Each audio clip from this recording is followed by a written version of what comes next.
good day. Welcome everybody to PinstripeChronicles. I am Tats. I'm here with Donald and Rob, and baseball is over. 99-day lockout, which means it's the year of the judge. It's all going to happen. He's going to get the contract. He's going to get the trophy. We're going all in, and I am ready for it. I'm hyped. Yeah, I woke up this morning. I thought we would see at least some signings, but that's okay because at least we know that they could come through at any moment. Hopefully something comes through while even we're recording.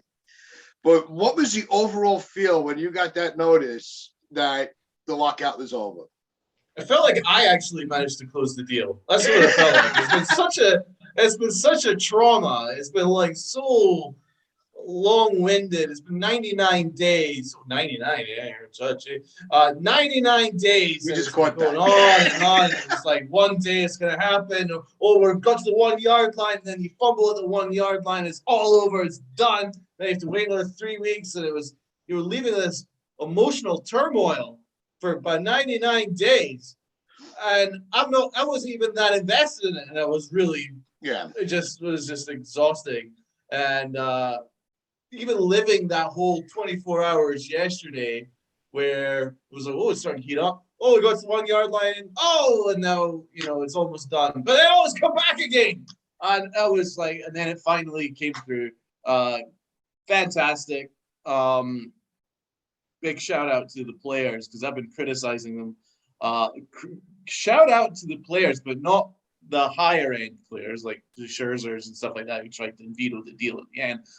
Everybody else, all the other players were like, no, I'm going against the union, and I'm going against Big Bad Boris, and I'm going against Scherzer, and I'm going against all these $100 million baseball players. I'm looking after my career now. Let's get on with baseball. It's time. The fans have been through enough. Let's go play, right? Because they want their paychecks. Yeah, exactly. It was no longer about what it was turning into, where at first it was like, we're fighting for the little guy. We're fighting for the little guy. And suddenly the little guy's going, but I'm starving over here.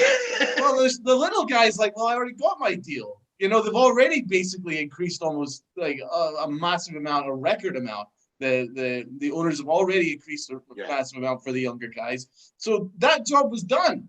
And then suddenly Scherzer and Boris and all that stuff were like, no, we could get more. We could get more and more and more.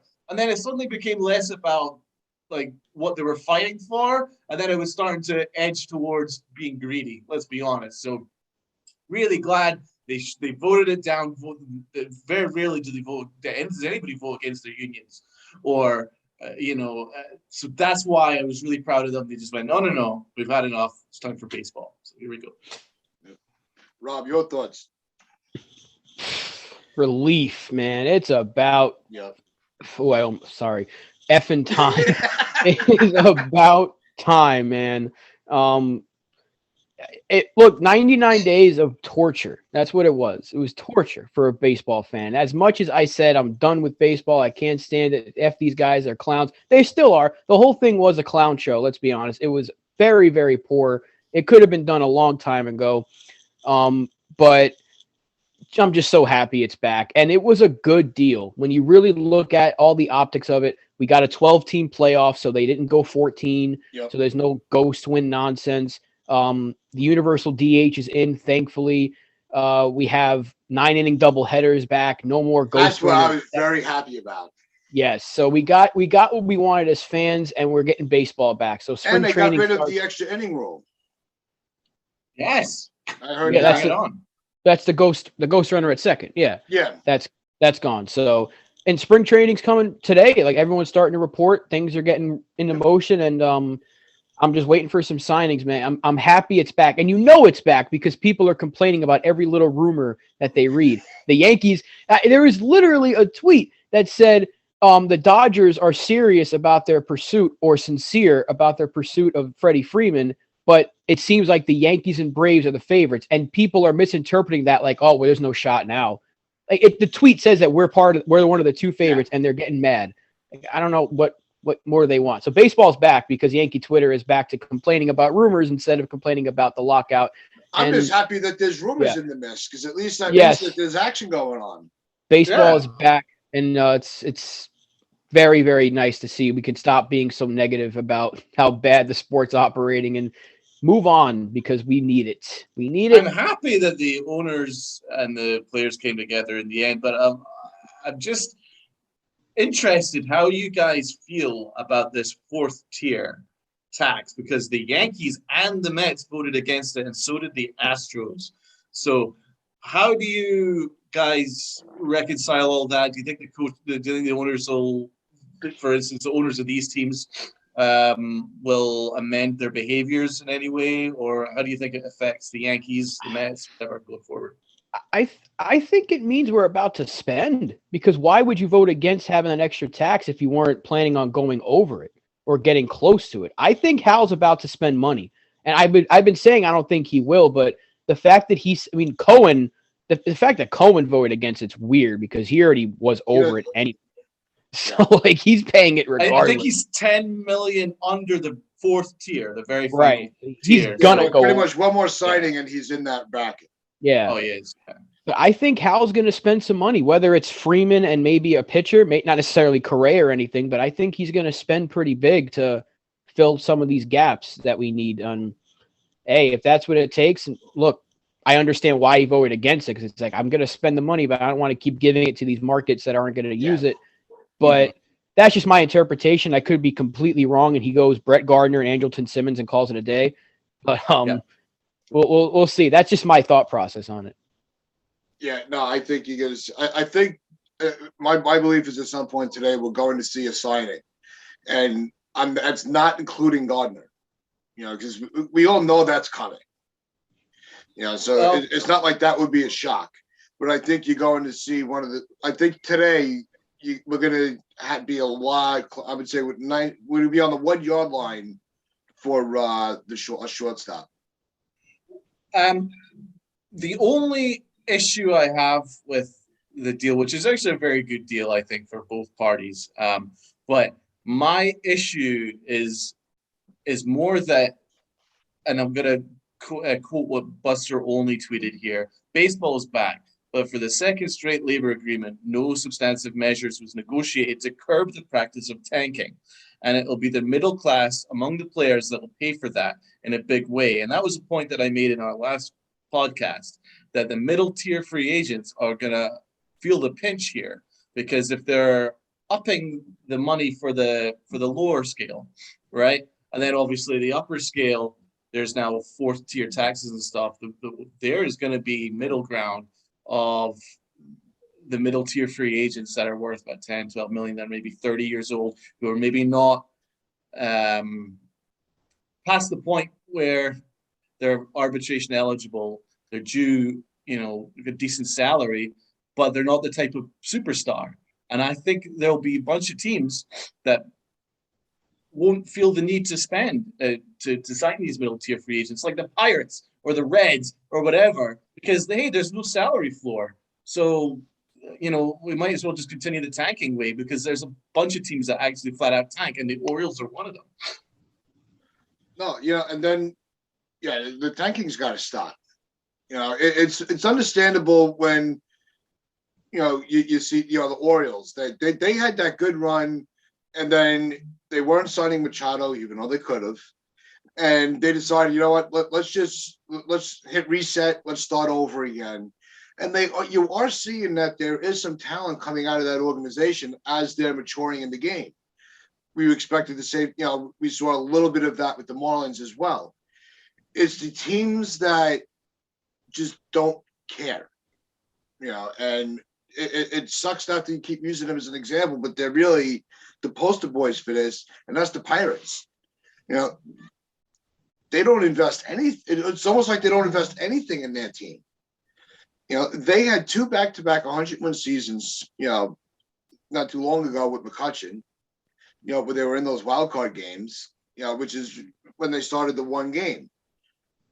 And we're like, all right, the Pirates were a very competitive team, and then again they just blew it all up. But they didn't do anything. They're not really improving the roster each year. They're just kind of rolling with the same flow.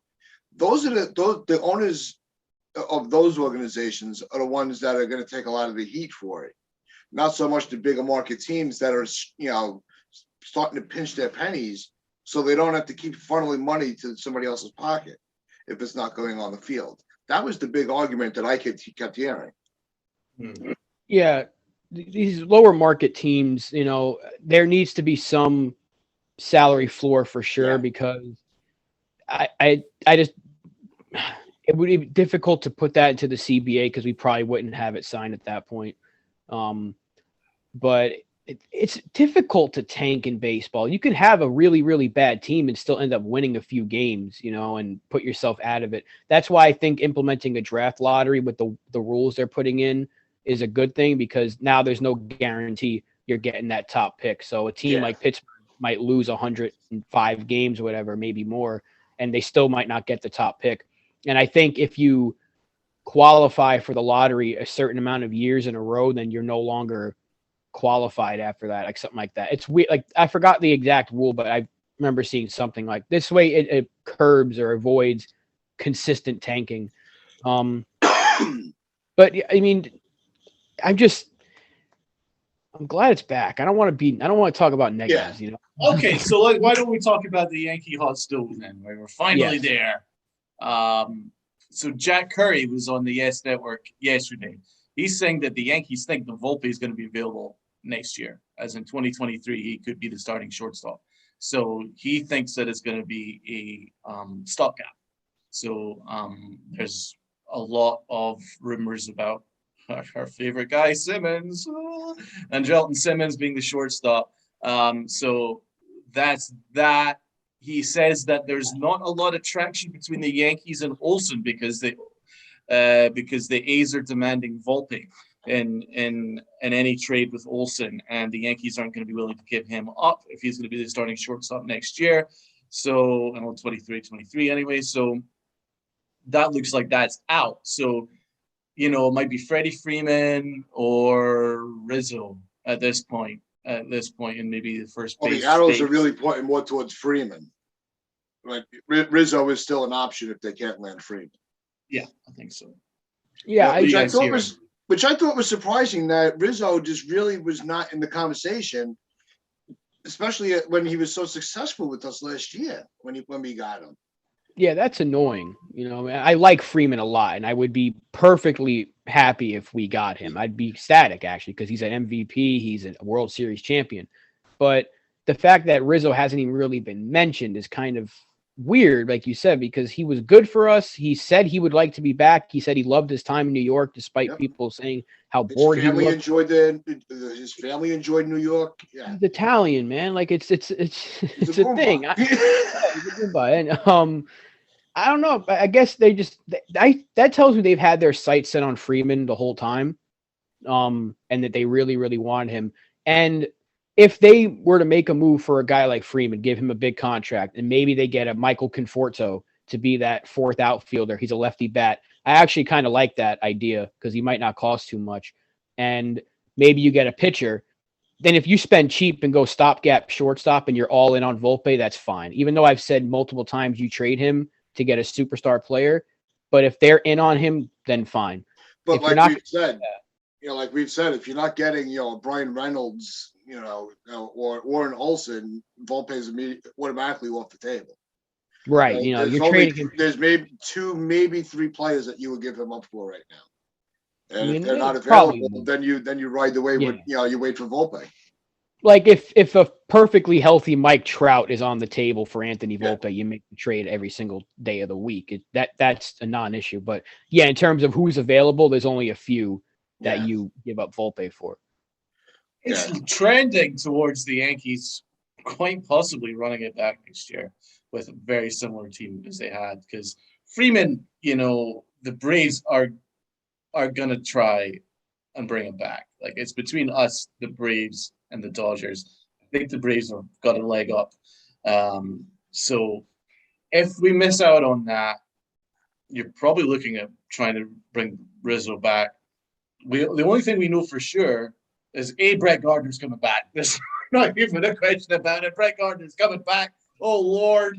And the first thing that the Yankees announced was that Gary Sanchez is the starting catcher next year. That was the only thing that we. Well, was that a surprise? It was a little bit because the Yankees actually tried to trade him prior to the lockout, but they couldn't get a deal done.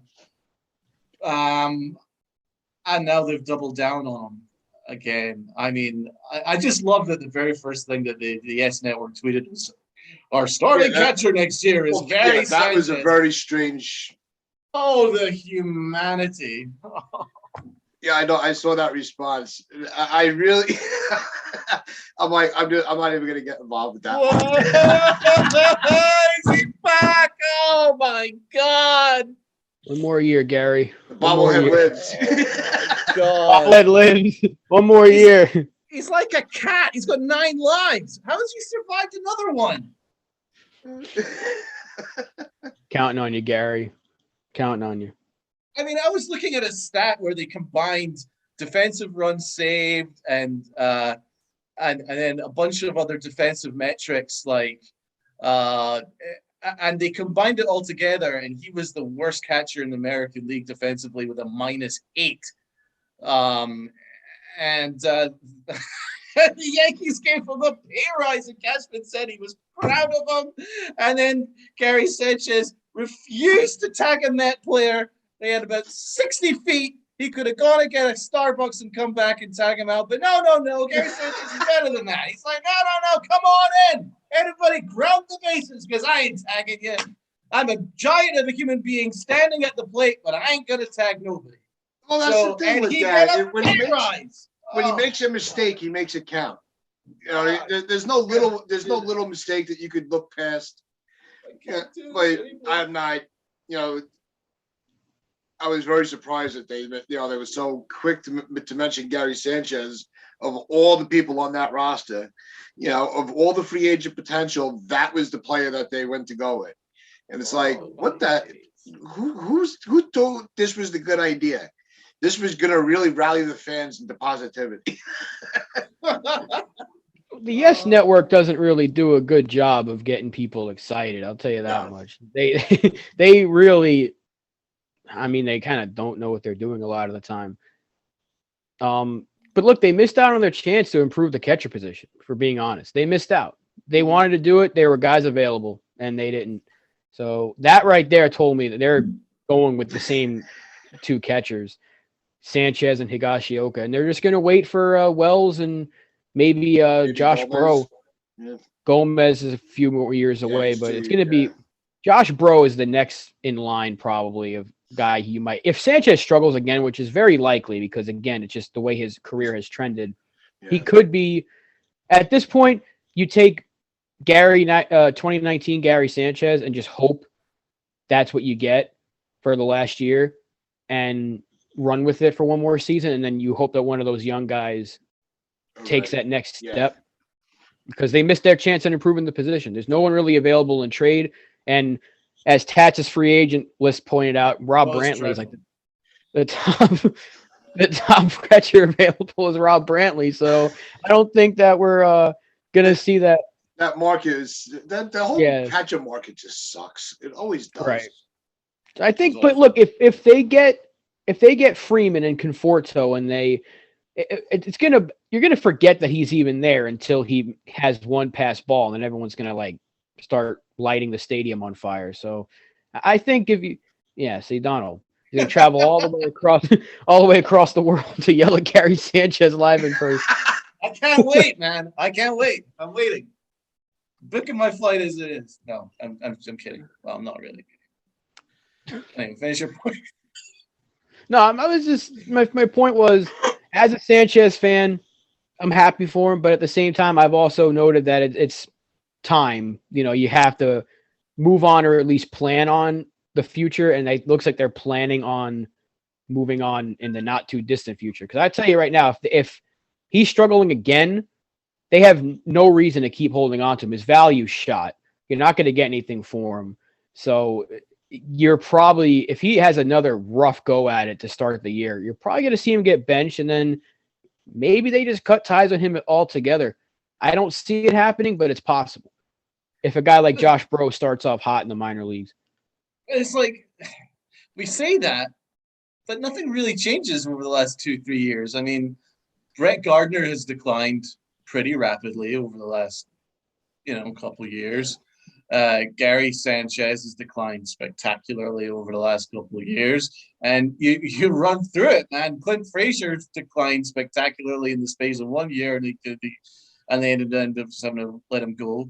It's like these dudes tank, and there's absolutely no accountability. They just keep running them out there. So Chapman is the best example. He literally has a meltdown over the summer every single year over the last 3-4 years.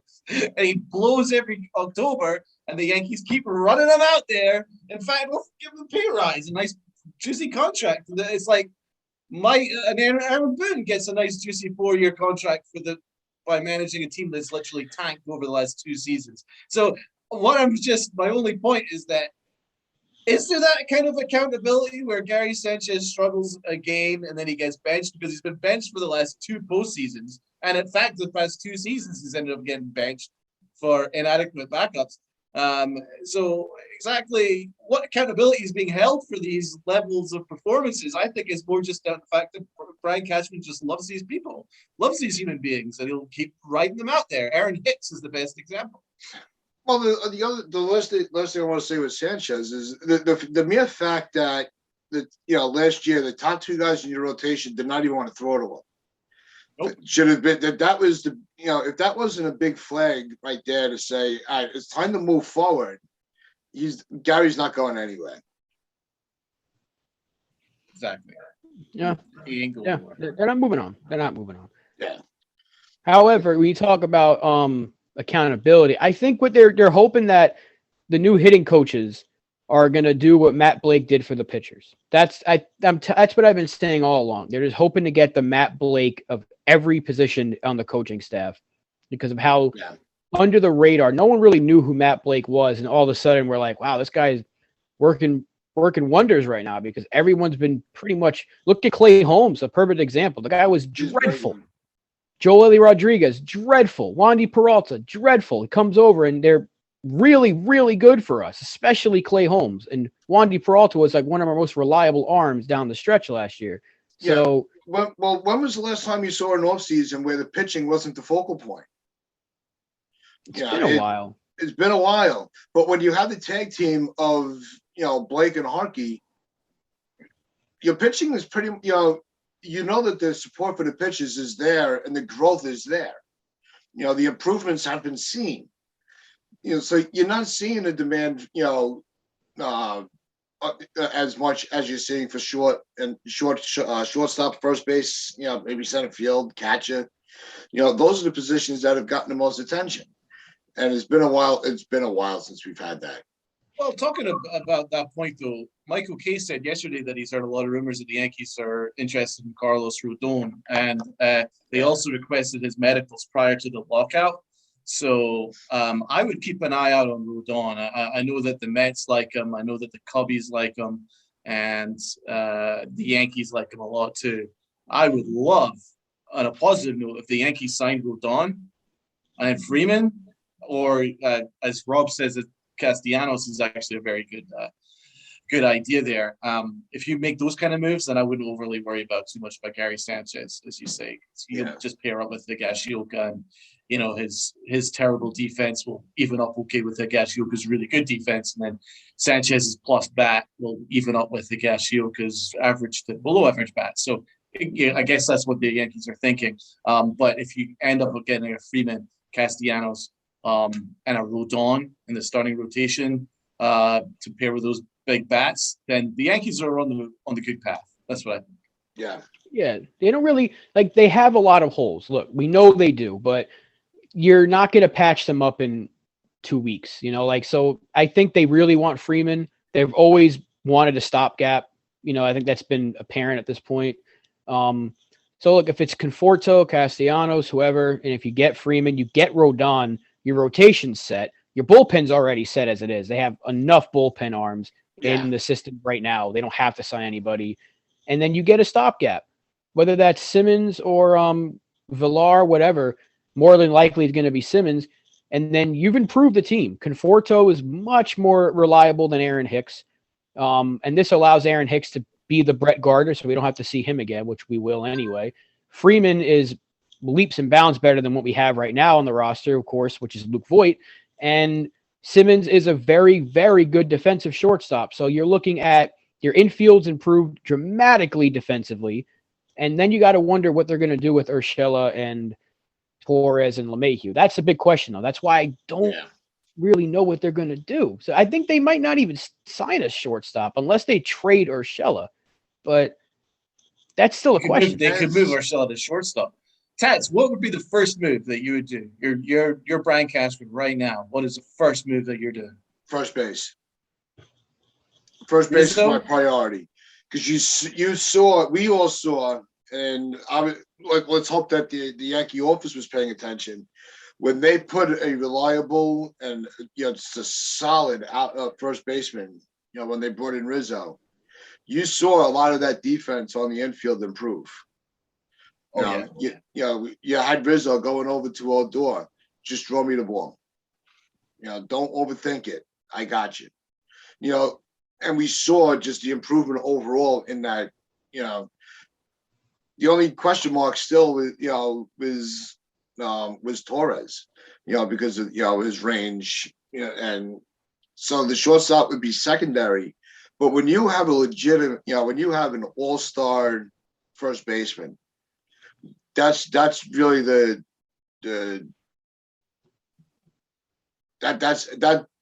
keeps the whole infield together. So that would be my. Which one? Are you thinking Rizzo first priority or? I've always said I'd go for Rizzo first, even though Freeman is not a loss. It's definitely not a loss. No, but I've been leaning towards Rizzo because we've seen him here able to do it. We don't have to worry about can he handle New York? Can he handle the pressures of the Yankee fans? He can. Not that Freeman can, but I'd rather go with the guy that my eyes have already seen. Okay, Rob, you're Brian Cashman. What's the first thing you do? Who's the first person you're calling? Hey, Brett, how those legs feeling? Goodbye. See you later. The realistic fan of me, if I was the realistic Brian Cashman, probably going to go with Freddie Freeman or Rizzo. So more than likely first base. Now, if I'm Brian Cashman for an alternate universe who's been given a blank check, I'm calling Carlos Correa, and I'm saying, what's it going to take to get you over to the Bronx? Right. Of course, I forgot about your love for Correa. Jack Curry says the Yankees are not interested. Well, I don't. Never know. You never know. So, okay. No one thought that they were interested in Teixeira. Remember, Teixeira was supposed to go to Boston, and then next thing you know, he signed with the Yankees, and I literally jumped out of my seat. It's a great point. It's a great point because it's a very Brian Cashman-y thing that he's just going to surprise you because he doesn't get the moniker Ninja Cashman for no reason. When you least expect it, something huge happens. And, for instance, no one thought we were interested in DJ LeMahieu. And then DJ LeMahieu just appears. And then people are like, oh, DJ LeMahieu? And then he ends up having, back-to-back, 350 batting averages years, you know what I mean? And so it's kind of the way the Cashman operates. So he operates in the weeds. So I think you might find that he makes a surprise move. Yeah. So what about you, Donald? If you were let's throw your question back at you. Oof. Yeah, I'm thinking that myself. Center field jumps out at me. I want an athletic, rangy center fielder. So I would make a trade with Arizona for Marte or the Pirates for Reynolds. I would like a rangy, athletic center fielder because I feel that I'm a little bit concerned about the outfield of center field. Center field is the captain of the outfield. And you want someone who you can trust that's going to be available 150 games minimum, right? We don't know for sure whether that's going to be Aaron Judge. We think he should be, but you don't know for sure because he's a big dude. And it's the same issue with Stanton. And Joey Gallo, I'm not a Joey Gallo fan. I don't think that he's really an upgrade to what we already have. So I would really want an athletic center fielder. I don't want Brett Gardner back. So you would start off with a trade rather than a free agent? I would go with a trade there because, as I say, if you guys are going first base, and obviously first base is a huge priority, but you can't sign a Rizzo on a budget, and he already instantly sorts out the defense in the infield. But the outfield for me, we had such an issue in the outfield. For half the season last year, we were mixing and matching because we had a mess in left field, we had a mess in center field, and Brett Gardner was ending up playing basically the entire season when he's ancient and he's basically a fifth outfielder at this stage, and he was basically our starting center fielder. And then Florial was kind of in and out and all that stuff. And then we signed Joey Gallo, and he wasn't really an upgrade because, well, yeah, his defense was okay, but his defense started to struggle towards the end as the pressure mounted up. And plus everything that he gives us, home runs and strikeouts and walks, is everything we've already got in the roster anyway. So that's my first move, center field. And then Rodon. I want Rodon. I think he'd be an excellent starting.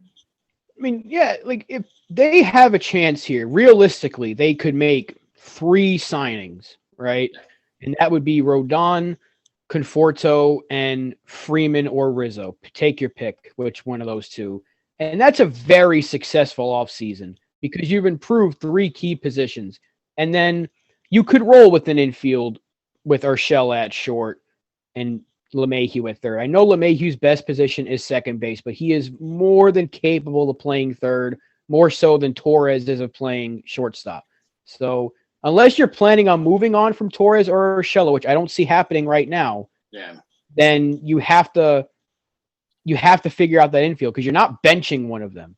They're just not going to do it. You're not going to, the optics of trading Urshela and keeping Torres would just be terrible right now. Yeah, it wouldn't. That would be a nightmare.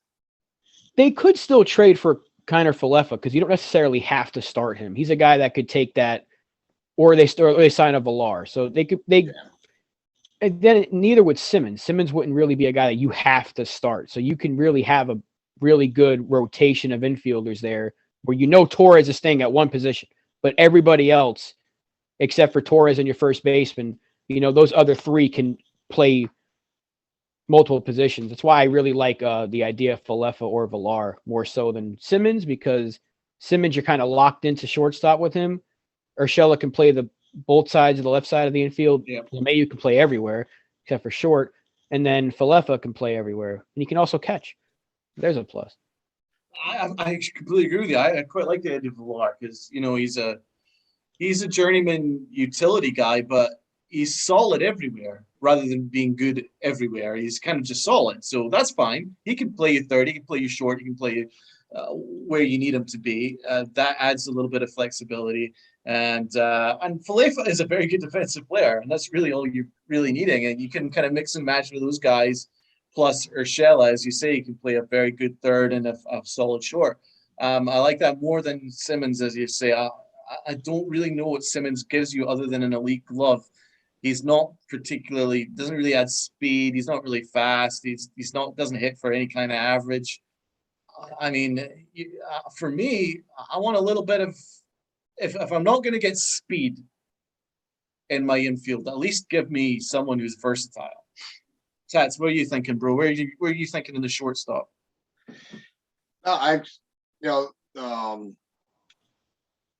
Anybody but Torres. No, I like the idea of a Simmons or a Villar. I think Kiner would be a good one. Just right now, if they really want to go with they're looking for Volpe, in one more year, then you don't want to throw all your eggs in one basket. Especially that kind of tips you off that, and this is going to upset Rob, if they're really already talking about, having Volpe ready for the next season. I think that takes them out of the equation for Correa. They'll see if they can get a deal for him, but it's not going to be a deal that Correa is going to sign. He's not going to sign anything less than 10 years. Mm-hmm. Yeah. So that I think they're pretty much giving us they're tipping their hand to the fans that Correa might not be an option. I don't think he ever was, to be perfectly honest. Yeah.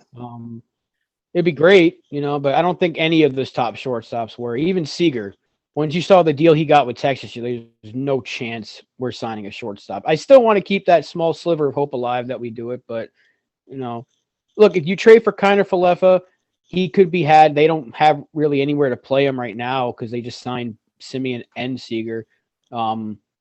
Texas did, so you can get him. That gives you an all-around infielder. You can keep Urshela and Torres, LeMahieu. You can play them wherever. And you focus all your money on first base at that point, whether it's Rizzo or Freeman. You get the pitcher. Conforto seems like a real realistic option, and he's a lefty bat, and the shift is gone, so that's going to help him and Gallo. So we could see some improvement there offensively for those two guys, and we have more left-handed bats in Yankee Stadium, which is something that we've neglected, except for Brett Gardner for the last few years. So, yeah, that could – people keep forgetting about that short porch, and Conforto's got some pop. So you put him with that short porch. He's not going to hit 50 or anything, but Freeman certainly could. So I'm going to beat the Jose Iglesias drum. I think Jose Iglesias would be a perfect stopgap for the Yankees. He did fine for Boston. He hits for average. He can hit for over 300 at times in his career, and he plays an excellent shortstop. I think he's got a little bit of speed to him too. I think he's the perfect stopgap. I think he's perfect. I think he's better than Simmons. What do you guys think about Iglesias? I think Iglesias definitely has an edge over Simmons. It's actually not a bad idea. I think you brought him up once before. Yeah, in our free agent podcast. If anyone hasn't listened to it, go check it out. We all have some good options there. Yeah, so I mean, it's going to be interesting to see where the day goes with free agency, for all the teams, and if they, if teams sneak out any trades to make room on the, in the budget, and it's just going to be. I think it's going to be a wild day. It's going to be a wild weekend, So I'm really looking forward to seeing what the girls have to say on Sunday on the upper deck. Because it's going to, I think by the time it gets, their show goes, there's going to be some headlines there. If Brett Gardner's back, Lynn's going to be ecstatic. So. Oh my God. Here we go. So, okay, my final question to you guys. Over under, the Yankees make a move 36 hours. Over under. Are you taking the over or you're taking the under? Under. I think they're making a move today. Yeah, something has to happen today. Like if we wait more than 36 hours at that point, then something's wrong. Something's wrong.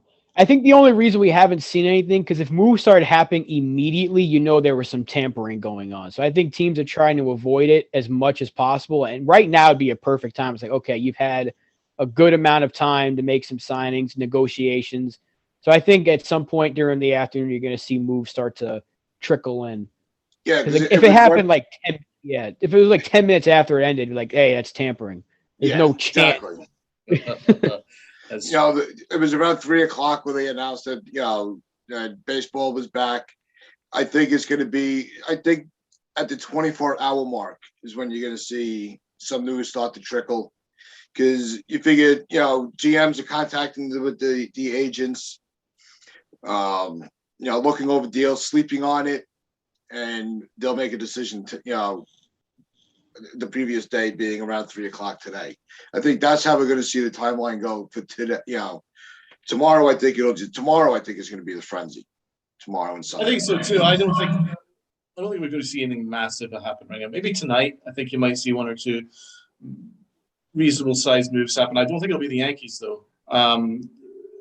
What I think there was a bunch of deals that might have happened pre-lockout, but then just didn't have enough time to push through. But now that the lockout's ended, doesn't necessarily mean that those deals are just going to all happen like that, because the agents are going to be like, well, there's going to be a bunch more interested teams now because the CBA's increased, and then there's a lot more money to spend.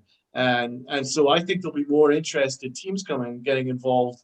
And the bidding wars will now start happening, and agents will start playing people off each other. That's why I wasn't surprised that there were deals just rolling off the bat. It wasn't like NFL or NBA free agency where you have tampering. I mean, there was literally illegal to make any contact with any other party during the lockout. So I'm not surprised that nothing's happening. I wouldn't be surprised if I take the over that nothing's going to happen until maybe afternoon tomorrow. Maybe. I think it's going to take time. I'm not entirely sure. I think the Yankees have a bunch of options, but Cashman's very patient. He's not someone that's going to rush, especially in free agency. If there was ever a time for him to rush, it's right now. Yeah, exactly. We know he doesn't do that. So. Well, there was could have rushed the last time you didn't do it, pre-lockout. So I just have to take what my eyes are telling me. My eyes are telling me that they're not incredibly urgent and making moves happen. They're like just seem to like they only made like a bid for Verlander, and they were semi-interested in Semien. That was about it. Yeah. So, well, something's gonna happen, and obviously something's gonna happen. That's a stupid statement, but we know that something's gonna. We're gonna get information coming out. I really think that 24-hour mark. So I think we're between 3 and 4 today. We're gonna start seeing our first signings around the league, and hopefully Yankees are one of them because they got a lot. Cashman's got a lot of work to do in a short amount of time. It's going to be a fun weekend, it's and I'm all in for it. Baseball's back, Yankees are back. We're back into our rhythm. Some of our new followers that don't remember when we were doing these shows during the season. It's pretty fire. So. Well, Tats, you have a couple of ideas for the podcast moving forward. You're thinking about introducing what's called the 7th inning stretch. Could you tell some of our viewers and listeners what with the 7th inning stretch, it's going to be pretty much getting to, maybe, non-baseball topics to talk about. Somebody cut you off and pissed you off and you got into a fight on the side of the road, stories like that. Just to kind of give you guys a little depth into our lives outside of baseball. I think that'll be fun for the viewers, listeners. So we're gonna try to come back with a new format to make it a lot more entertaining for you guys, and, especially the ones that have been with us since day one that have stuck it out. They deserve a little extra shout out, and it's gonna be a fun season. It really is. We're gonna try to do some new things. Lighten it up. Brighten up everybody's day. And not have just the same old. A lot of podcasts you see although they bring in their own unique style to it, I think our style is just even that much more different, and we're gonna try to fine tune that different outlook. And I think talking about non-baseball stuff would be something that would help us stand out. Yeah, here's a 7th inning stretch for you. Why do celebrities keep naming their kids after like digital phones or something? Like, why can't they just name their kid Gregory? Why does Elon Musk have to name his kid Y? Like, what is this? Or where they were conceived. When like David Beckham, we called his son Brooklyn where he was conceived. Like, why can't a celebrities ever name their kid a regular name? I just want to be like, this celebrity and that celebrity had a kid and they named it Rebecca. Like, why does it have to be A74, whatever the heck that poor child's name is with Elon Musk and his wife Grimes, and now the new one's just named Y? What are you doing? Why? A math equation? It's just a math equation. You're gonna have X and Y. Costello fan. Yeah, maybe. I just once. Give me a regular old name. They had twins, Gregory and Rebecca. Wow, good for them. No, they got to be different. They got to name them like Star because it aligned that every second. I don't know, some nonsense with astrology. That's my 7th inning stretch. Goddamn celebrities. Yeah, has Angelina Jolie adopted any more African kids? She's got about 25 at this point. I don't know. You have to ask her. I don't know. No, my thing with the names is when last names become first names. And like my last name Ryan, it was a last name first. Everybody, okay. When I give you my name at the doctor, don't ask me which one was my first name, okay? Because that annoys the hell out of me. It really does. It was a last name first. All these new moms and millennial moms wanted to make it a little different, and start using Ryan as a first name. Why'd you blame it on the millennials? I love it. Get off the corner street, y'all snappers with your last name. Let's get ourselves canceled. That's a great idea. Yeah, why not? Your last name is Tats. It's not Ryan. Yeah, exactly. Apologies to the millennials. Tats was born in 1872, so he's a little old now. He's lost his hair. He's got a little grumpy. Telling people to get off his lawn. But that's that thing that turns me into a get off my lawn guy. Is when they can't figure out which is my first or last name. Now we know how to set off Bobby Tats. Which I don't know if it's a very smart idea. This thing of ours. Carry on. Carry on. On that note, that's gonna do things for us today. Just remember to like, share, comment, and subscribe. Check out our social medias in the description. Just remember also listen to us on sportnariums.com/player and watch us also on Northeast Streaming Sports on Roku. Have a good day. Baseball is effing back. Wear your pinstripes with pride and play hard. We're back, baby.